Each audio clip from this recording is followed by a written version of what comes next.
Dù nào nè, nhà này thơ ca lên đỡ phốt pi level 1 ដល់ level 12 លើនេះធ្វើការដើរទៅយក quest ពីតាន Sensei Moro តបយកហើយខ្ញុំធ្វើការពវល់ rest ប៉ុន្តែលើកទី4បាន rest អត់ល្អពវល់លើកទី2គឺបាន rest អត់ល្អដែរពវល់លើកទី3ក៏បាន rest អត់ល្អដែរគឺជា L ចឹងខ្ញុំសំណាងអាក្រក់ណាស់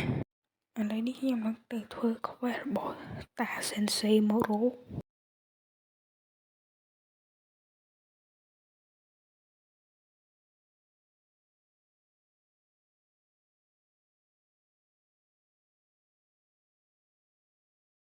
បន្ទាប់ពីធ្វើ quest ហើយក៏បាន load quest មួយមកទៀតគឺគេឲ្យយើង forge item ឲ្យបាន2ខ្ញុំនឹងធ្វើការ forge item ហើយខ្ញុំនឹងដាក់ speed ឲ្យអ្នកគ្នាមើល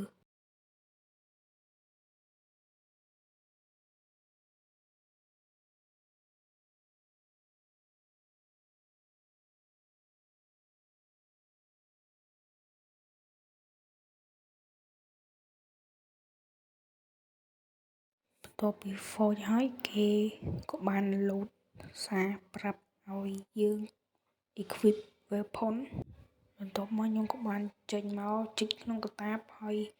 យក weapon ដែលមាន damage ខ្លាំងបន្ទាប់ពីនោះមកគេឲ្យខ្ញុំទិញ pickaxe បន្ទាប់ពីនោះមកគេឲ្យខ្ញុំជីក rest 35ហើយនឹងសម្រាប់ zombie បាន3បន្ទាប់ពីនោះមកគេក៏បានប្រាប់ខ្ញុំឲ្យទៅ forge item ខ្ញុំក៏បានចេញកន្លែងពី reset ដើម្បីដើរទៅផ្ទះដោយអូតូព្រោះការ reset ហ្នឹងវាអត់មានអស់ឈាមអស់ហើយទេគឺវាអាចទៅដល់ផ្ទះដោយ easy ហើយកន្លែងនេះខ្ញុំនឹងធ្វើការ forge item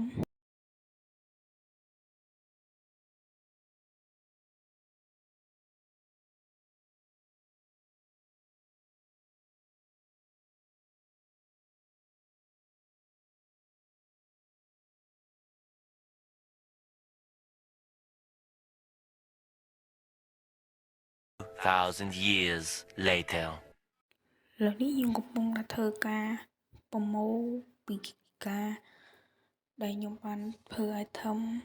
ហើយខ្ញុំក៏បានមកកន្លែងនេះដើម្បី enchant របស់ព្រោះ quest គេបន្ទាប់គឺឲ្យ enchant របស់បន្ទាប់ពី enchant របស់ហើយគឺ quest បន្ទាប់គេឲ្យដាក់